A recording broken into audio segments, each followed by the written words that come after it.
and Jonesy know what it's all about. From burnouts and doubts to boundaries that stick. We're right here with you through thick and thick. Do what you want because you're grown. You don't need to hustle all on your own. With that voice in your ear when it all goes whack. Take a deep breath, we got your back. All right, we're going to jump into another episode of Minding Our Business, where we talk mental health and entrepreneurship. And our guest today is Adam Gunsenhouser. Nope, go ahead, you say it. So close. Gunsenhouser. So Adam Gunsenhouser, who is a director of growth for Keller Williams. And he also is a part owner of, I think, multiple Keller Williams offices here in Bucks County. So Adam, I just want to pass it to you. Just tell us a little bit about yourself, how you got into where you are now, and then the Gunsenhouser. And then about your... Talked a little bit about that. We the Gunsenhouser. I'll fill you in on that. Absolutely. So thank you for having me on here. So I'm a dude from Northeast Philadelphia originally, born and raised in Northeast Philadelphia, the Mayfair section.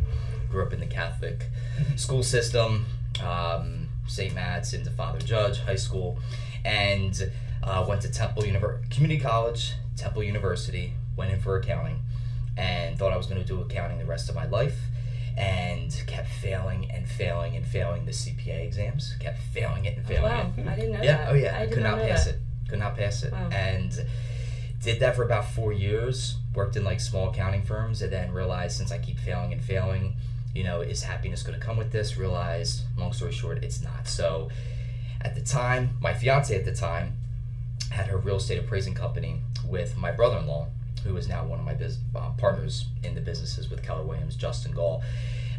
They introduced real estate. And I never wanted to get into real estate. However, the idea of owning a business was something that really appealed to me, because when you're a real estate agent, you are a business owner. Mm-hmm. And you do get to run a profit and loss. And profit and losses were kind of like my thing at the time, being in accounting and studying all the CPA stuff. So that was really cool.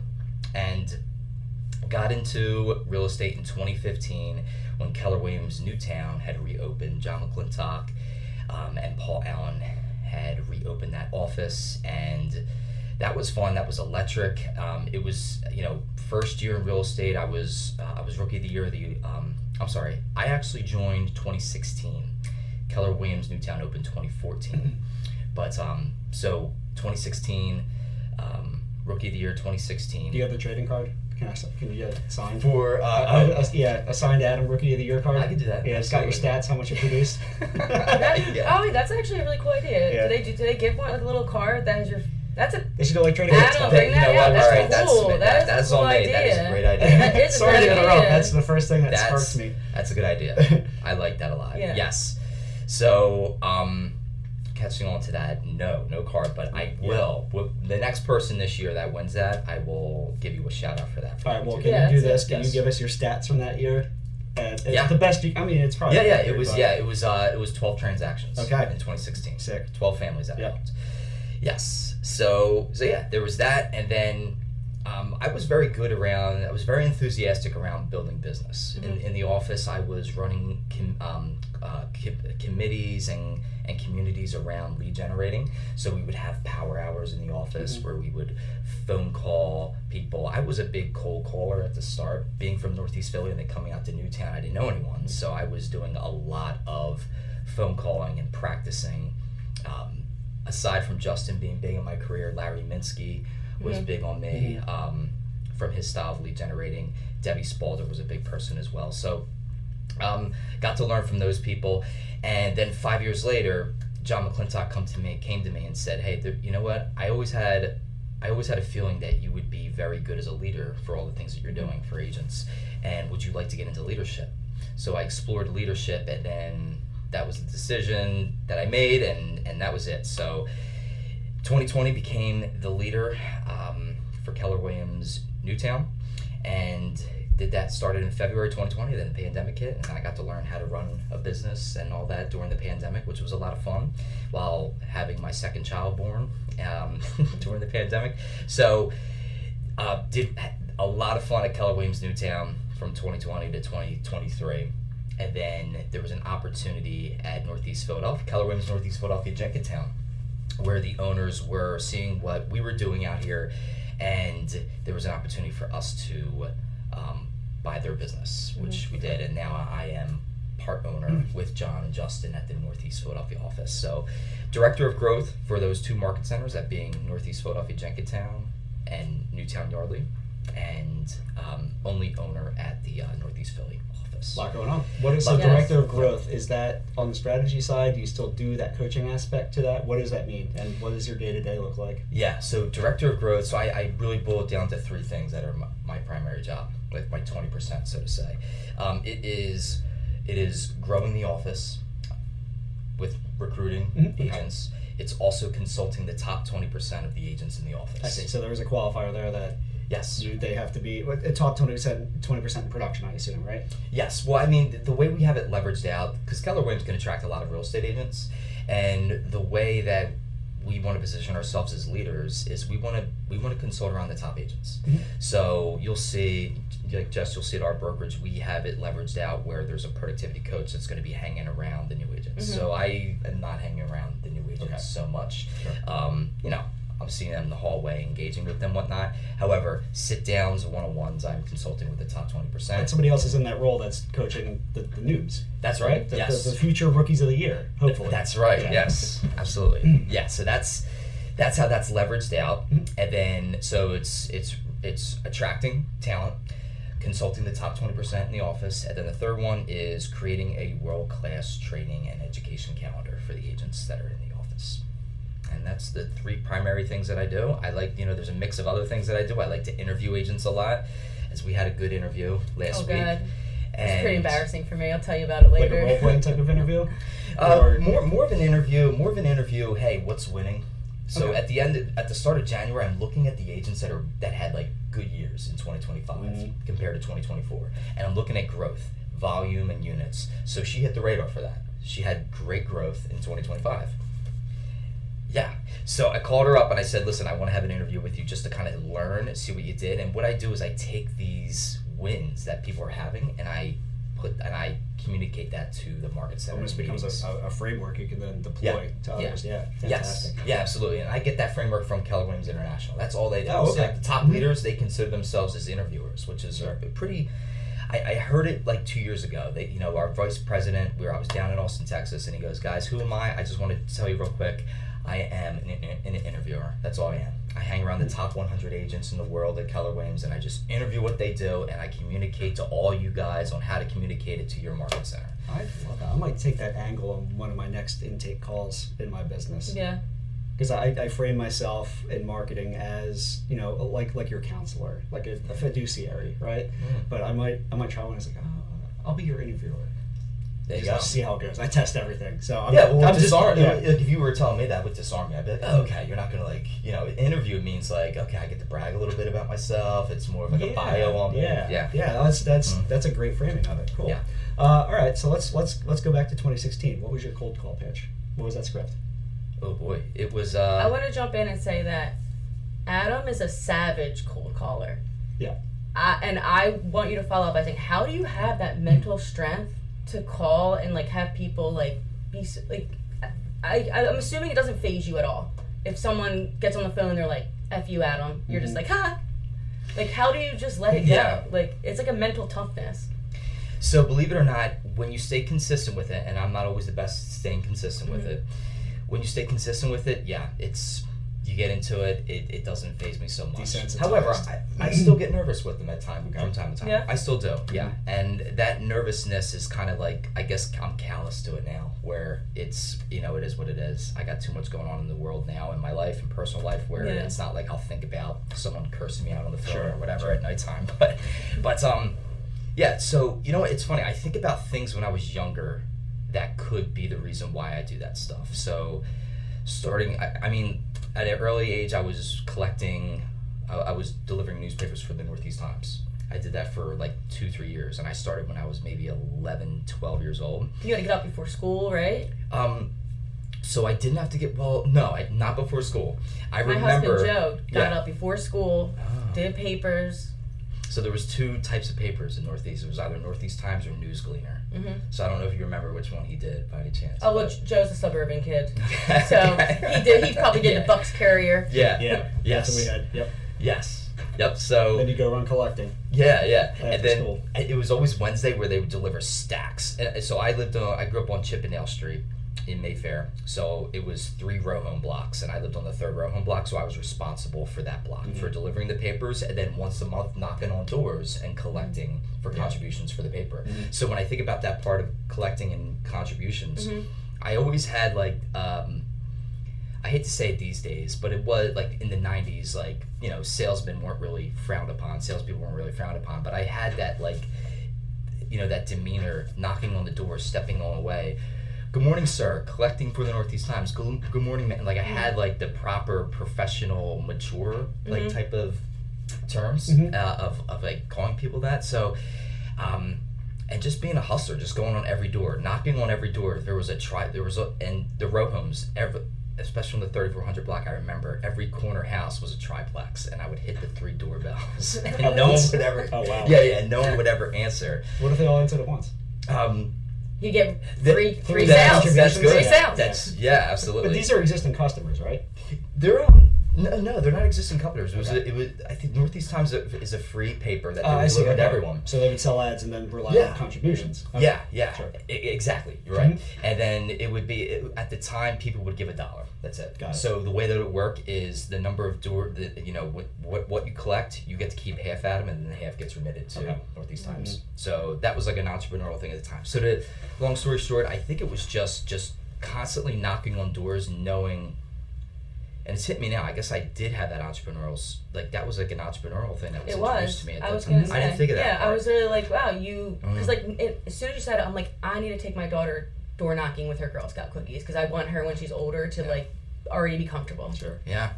So there's a little bit of a difference there, and you'll be able to bridge the gap. I'm teeing this up for you. Yeah. Is that they are technically readers already of this, so they're aware. You're not. It's different than cold calling somebody you have no idea what their intent is, especially in real estate. So tell me a little bit about that pathway, just like what when you were cold calling, what that process. What was your offer? Like basically, why would you get somebody to listen to you? Yeah. So it was very direct, and this was. Larry Minsky was the team leader at the time. He came from Whitegard, and he had a very sales background. And it was just something along the lines of I would look at a house that sold with someone in our office, and if it sold very quickly, I would get on the phone, and I was using the White Pages app at the time, and I would call people in the neighborhood and let them know the news. And it was such a long time ago, but I think it was along the lines of, hey Jess, Adam Gunsenhouser with Keller Williams. Hey, I was calling to share some good news with you. And then I would say silent. Yeah, go ahead, sir. So, I don't know if you know your neighbor's home at 123 Main Street. Yeah, the home across the street. Yeah, that home sold yesterday. And it sold $10,000 over asking within 3 days. So, we're anticipating a spring market that's heating up. And I was just curious, do you happen to know anyone that is interested in taking advantage of this market? And I wouldn't put it on them, and yeah, I would get a ton of no's, and then if I had a certain amount of dials, I would get a yes. Yeah, sure. Okay, so you're taking it off. Hey, do you want to sell your house? And putting it on. Hey, this would be a good connection for me. You know, and then what else could you offer them right now in return of them? You know, of the time. Any other thing that you're giving away, whether it's a consultation, tie-ins. Knowing what I know now, I could have offered more value. At the time then, it was just hustling and dialing. Okay. But even still, it's a softer approach than, are you looking to sell? We had a conversation before, and you framed something. You framed a script line to me that was, if no one's interested, like, was there anything else that I can do to help you? Like, do something. You framed something, and I was using it for a bit. I forget exactly what it was, but was framing it as like, okay, if you don't need anything nails or anything that can help you around the house, or like you need reference something. Yes, that's right. You were something with referencing. Okay, like home service improvement. Yeah, exactly. Recommendations. Yeah, absolutely. So through the times through the years it evolved, and yes, you're right. It would be something along the lines of, if it was a no, it would be something around seeing if they have a real estate resource right now. Yeah. So, hey Dan, totally understand. Hey, just out of curiosity, do you happen to have a real estate resource that keeps you up to date in the market, or helps you with making any connections of anything going wrong in your house? I don't, but I'll tell you, I need to have my drain pipe replaced. Do you know anybody? That would be my response to that, to So- be honest, yeah. Yeah, so then I would say if I knew someone, I would try to make a connection there. If I didn't, I don't know anyone off the top of my head, Dan. However, I'm so glad you asked. Just out of curiosity, what's going on with your drain pipe? It's old, and we're redoing the kitchen, so it's a good time to take a look at that. Wow, okay. So, all right, here's what I can do for you. So, have you heard of our company before, Keller Williams? I've heard of Keller Williams, yeah. Okay, all right. So we have a large network of real estate agents. In fact, we have a private Facebook group where agents are constantly sharing the best and most qualified electricians, plumbers, drain pipe cleaner, whatever, right? I would love to drop in an inquiry in there to see if anyone knows anyone who they would recommend for someone. I'll tell you what, I'll do that today, and then, let's see here, by the end of the day, if it's cool with you, maybe I can email you that person or text it to you. I do have your 3642, is that your cell phone number? That's still good, yeah. You want me to text it to you? I'd appreciate that. Yeah, okay. that'd be great. So I'll text you. All right, so let me do that. I'll go ahead and do that. And, all right, cool. Again, my name's Adam Gunsenhouser, just in case I didn't know if I told you my name in the beginning of the call. Yeah, thanks, Adam. I'm Dan. Yeah, Okay, cool. appreciate that. So something like that. Yeah. Mm-hmm. And then, yeah, anything value-based at the end of the day. so, and that's something I think. You really jump right into you really jump right into the character. You're like Leonardo DiCaprio of scripting. Because it's not a character. Yeah. Well, You're the Leo of lead gen. Yeah, it's Yeah. like how Leo the lead gen. Actually, it's like Jack and Nicholson just plays himself in everything. So that's it. It's like I'm just playing myself. It's Ryan Reynolds does that now. The Rock, the guys who play themselves. Yeah. Well, role play practice. That was huge, very paramount for me. So, to me, you have you're very. To me, you're very the ideal realtor. Like you talk it, you everything. So we recently talked. What's your advice to someone that you think doesn't fit in the box of what you think a realtor should be? Because we do a lot of personality tests in this company. That's right. So a test can tell you, hey, maybe you're not made for this. Mm-hmm. Yeah, tests can certainly say where behaviorally you fit with the whole thing. As a leader, though, I don't want to ever encourage them that this isn't the right thing for you. Yeah. Because the craziest thing is that when you sit down with a brand new agent, it is a complete lottery ticket on what they will do. Yeah. A new agent can sit down with me and talk about how they worked in a law office and they were the best negotiators, and they can even be like, I got 4 people that are ready for me to get my license and this and so. There can be someone that looks so good and you go to the office wow, that person is amazing, they're going to do great, and then they turn out to not be so great. And then there's people that you go in and then you talk to them and you're like, man, I don't even know, this one's a lot to handle, and the next thing you know, in 6 months they have 6 transactions. You're like, what the heck happened? There is a high degree of likability in this industry that helps you. I'm not going to say it's what it takes. However, as a leader, I want to encourage agents that as long as you can read models and find things that work well for you, and you can optimize your time around what works well, stick with it. That's what's going to help you, because there could be things that are so subconscious to you that you don't even know you're doing well in this industry. Sure. Right? I'm sure in your industry you're like, how is that person doing? I talked to this person before, but maybe there's something they do that you just, in your mind, you're like, you know what? That person never even talks about how they do that, but that's one thing I lack all the time. Someone, for an example, I talked with I was interviewing an agent one time, and he is he had an explosive 2 years. And I'm sitting there and I'm asking questions, and it seems like he's I'm trying to dig deep on what is working different for him.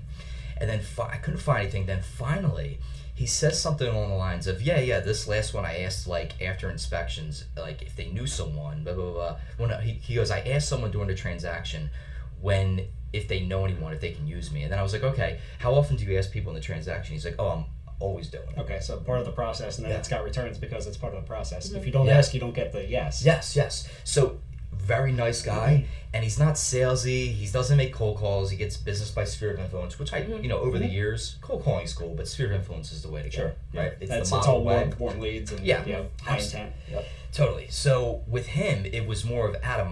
When I sit down in the consultation, I'm asking, and I'm like, well, what do you mean? Are you like joking around? Like, hey, if you know anyone, like, no, I'm asking like, hey, like, can we look in your Facebook? Is there like if someone says I know someone, okay, great. Can I connect with them on Facebook? Oh, is this them right here? Like he's going the extra mile, and then he's asking after, like during the transaction, then he's asking at the end. So he's doing it at a higher level, and he's being very direct around asking. And for a lot of people that get their business by sphere of influence, they don't want to be so direct in their approach. They want to be indirect, which is fine. Both ways are good. Yeah. But for him, it was such a subconscious thing that he didn't even know that's what was winning for him. And it came natural. However, as business owners and as a leader, I'm looking for these things, and I got to look for the things that don't come naturally to people.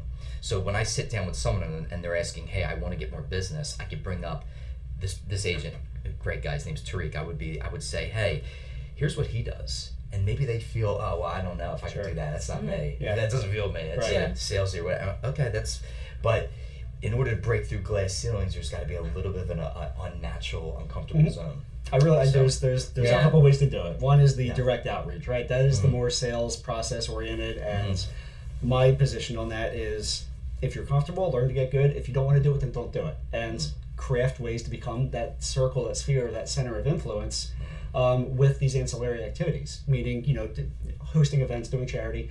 It's really all upper funnel stuff that's not direct, but it has pretty much the same, I don't have the data on hand, but, lead cycles and lead generation, it, has the same type of output, but the energy is spent differently.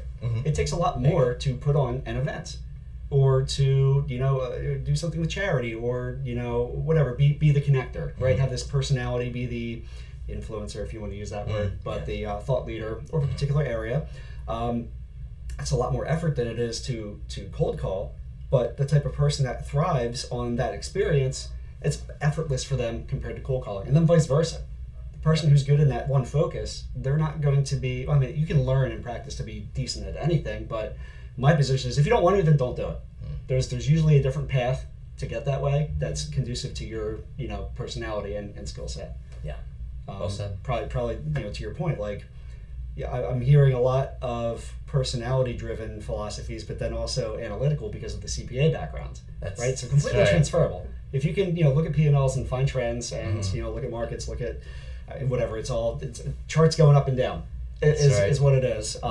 You read me well. I am very analytical. Yes. Yeah. That's important. Someone else said that to me on Monday too, or Tuesday. Yeah. So you did we really like to bring the dark side back in when you had that moment of, this isn't working out, this isn't for me, this is not my life. Just give us a little snapshot of inside your head, the palpable feelings during that time, and like what triggered the switch. Like, was it enough of this? A couple failed. Just tell me, did you consider it before you made the switch? Yeah. And what? And did you quit your job, like, and then go right into something new, or was it gradual? Right. So, let's see here. I think it was understanding that I was not progressing the way that I would like to progress in accounting. Hearing all like colleagues, how they were, doing their thing, and I was just struggling with it. And I feel as though that there was just one. I feel as though there was one day I was just sitting there with dinner with my fiance at the time, and she knows that like after dinner I got to go up and study and lock myself in the room for 3 hours. I just had the feeling of even if I pass this exam, I'm not going to be happy. Okay. I'll be happy for like a year. Okay. I passed. And what kept me in accounting, even though I was struggling, was I grew up just not being a quitter. Never. I was, I was just bred to just not quit. I was a rower in high school with Father Judge on the Schuylkill, and a lot of my work ethic comes from those years. That's an all year long. If you know the sport, it's an all year long sport. I was a national champion senior year, so with that came a ton of militant discipline. with that sport. And getting into college, it was like, all right, I'm going to do something. I'm going to be the first parents didn't go to college, they didn't pass. I'm going to do something to make the most of myself. And I'm not going to quit because I did this and did that. And yeah, college was rough. But anyway, I just was like, no, I didn't come this far to quit. And when I kept doing that, then, realizing, all right, I got an amazing fiance, an amazing future ahead. What's life going to be like? So those questions started hitting me then. Okay. So then, yeah, it was just one night eating dinner, and I go, you know what, I don't think I want to do this anymore. And then that was it. And then I spent another year in accounting, even though I hated Okay. Oh, you it. did? Okay. What was your role? Were you like bookkeeping within the firm? Yeah, junior accountant for the most Okay. part. Yeah, working at a public accounting firm. Got it. And yeah, so then it was taking classes for real estate, for the real estate courses on the weekends, doing that weekend warrior type of thing. Mm-hmm. And your question was, it was more of Burn the boats or a gradual slide, which Yeah, it sounds so- like the yeah, gradual Oh, it yeah, slide. sounded it like was you the- did a slide. yes, that So was the painful. decision Yeah. was this is Yeah. happening, Man.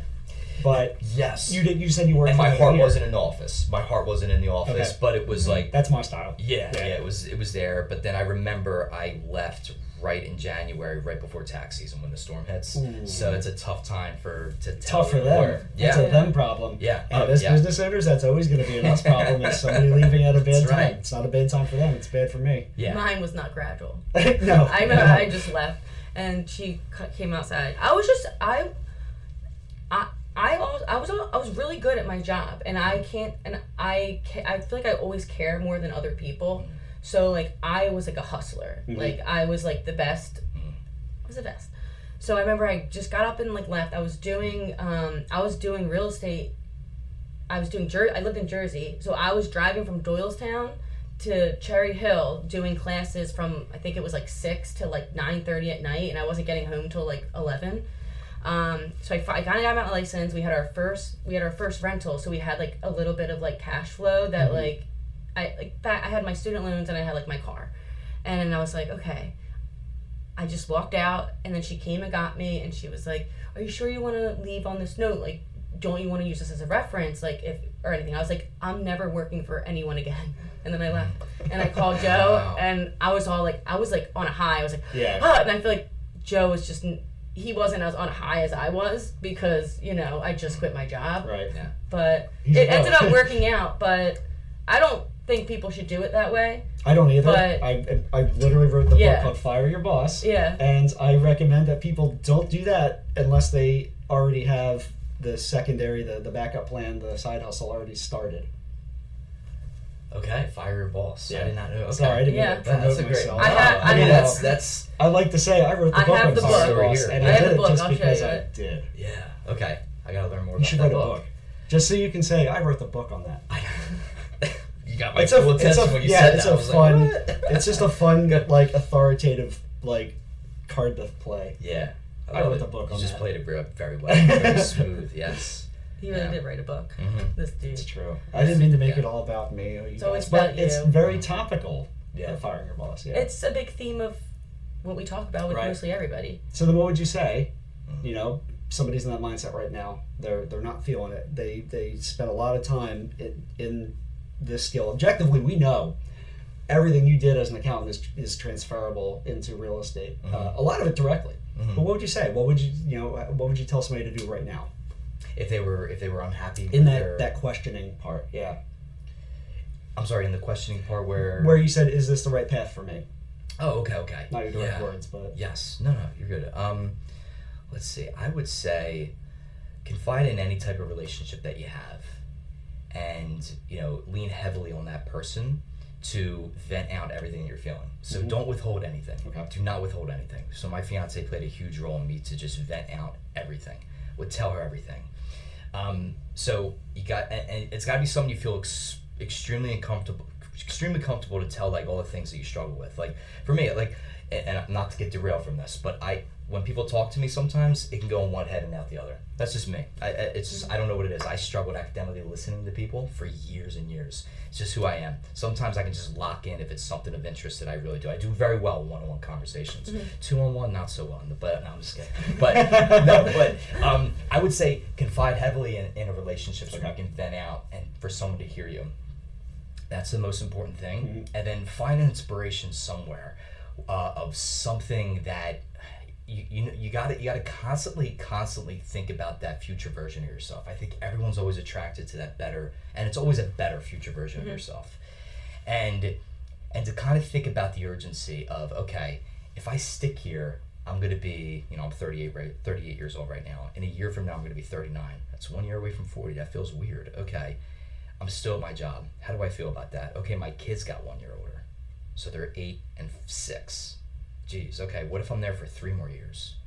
Shoot, okay, what are the ages of my kid then? My math is horrible. But then what's my age there? That's why I failed the CPA. I know, yeah. And then my age is there. So if you kind of look at this, if you look at this like negative present, and then you kind of fast forward, is it still a negative future for you?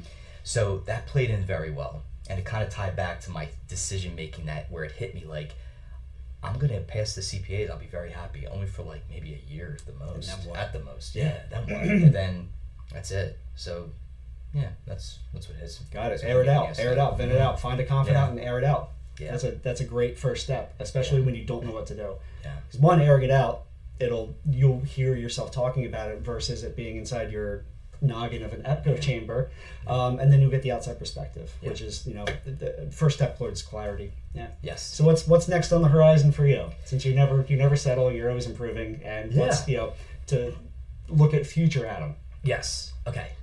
Love that question. So future Adam, let's see, 5 years from today, I see myself finding a replacement for me. I'm still involved in the market centers. However, I want to get involved in something where I'm more on the wealth building side for the real estate agents in Keller Williams that I'm in partnership with. Interesting. The unique thing that we've done over the past couple of years is we've been able to have real estate syndications. So the Keller Williams Newtown building, we had general partners buy that building, and then we had limited partners, which are agents that we're in business with. If they wanted to contribute and invest into the syndication with us, they did that. So Keller Williams Newtown, I'm a limited partner there as well. Okay. I'm not a GP. And then here, this building at Yardley, same thing. It was syndicated with limited partners as well. So have you ever heard of the misogi from like Jesse Itzler? Like it's the Japanese ritual or Chinese ritual of where every single year there should be one challenging event that sort of like scares you. Oh, okay. And you do that. So like people would say like run a marathon. That's my misogi or whatever. So and then Jesse Itzler, do you know him? He's the his wife is Sarah Blakely, who is the founder of Spanx. Amazing entrepreneur. I didn't know him, but he's got this big thing that he's advertising called the Big Ass Calendar. It's 1 year. Have you ever heard of that? No, I haven't seen this. Okay, all right. I'll take a picture and show you. So anyway, it's you map out your entire year and you have adventures of what you do 6 times a year with what you do with your kids, and then you have a misogi. You have to pick it, and then you have to have the game plan tie it to it. So my misogi, because this ties into what I want to do in the future, my misogi is I want to make an offer on a property as a general partner with other general partners, and make an offer for a real estate syndication, and be the visionary to communicate it to the agents in the office. Here's the business plan for this added value real estate syndication, and start from there. And where I see myself 5 years from now is, instead of being in the day-to-day operations, I find a kick-ass talent person to replace me, and I'm more diving into finding the opportunities to create passive real estate opportunities syndicated for our agents. So the visionary, the leader, and the coach, really, of all this. Yes. I don't like the term coach, but you know what I mean. Yeah. So it could be around real estate syndication. You're doing your best, and some days it's a mess, but you're showing up still. So we're very impressed. Feeling the pressure. Yeah, we relate. It's okay to not be okay. Minding our business, let's talk it out. Jess and Jonesy know what it's all about. From burnouts and doubts to boundaries that stick, we're right here with you through thick and thick. Do what you want because you're grown. You don't need to hustle all on your own. With that voice in your ear when it all goes whack, take a deep breath. We got That terrifies. I think Challenging's a harsh word. It's So a I don't know. a challenge. It Yeah. makes you feel uncomfortable, but something where you look back and you're like, 2026, that was the year when I did X. I feel like I Yeah. don't have one for this year yet, but I feel like I've done it the past few years. Like I've got on stage. There you go. People start following me. I'm like Jesus now. Oh my God! I'm glad that's on record. Yeah, Actually, that worked out well for John you know Lennon. Natalie, the organizer, right? Natalie Courtney. She's An come organized life. to our office. Yes. Oh, yes, yeah. She reached out She to me. organized my house, I Oh, believe. she organized did? my Yeah, house. she Yeah, did. yeah, I think she yeah. She Natalie. she said She we watches. need Yeah. to Shout out have Natalie. a bunch of clips of just me and all my one-liners because she listens to our show. Yeah. And she's like, I just listened, and she'll write to me and be like, ha ha ha, and I'm like, that's just me. Just a clip show. Yeah, That's fine. she said yeah. we just need a clip of some me. Yeah, I'm in. So we That's are. less I have to do. So. All right. Final thought from me is I'm very happy that you're actually back in Newtown and back around Yardley. I think that you have a really amazing energy that I think gives off on people. And I think I recently told you this, that I was very happy that we started answering your phone calls and that you got us to the office, because I think it really changed a lot for me. And that's my final thought. And we end every episode the same way. And we don't know why we do it, Nobody knows. but we do it, and we're gonna do But it. you don't mess with tradition. Yeah. So we raise our leg in the air, High kick. and we do that. Wow, that was a good snap kick, Chuck. God damn Mr. it. Norris.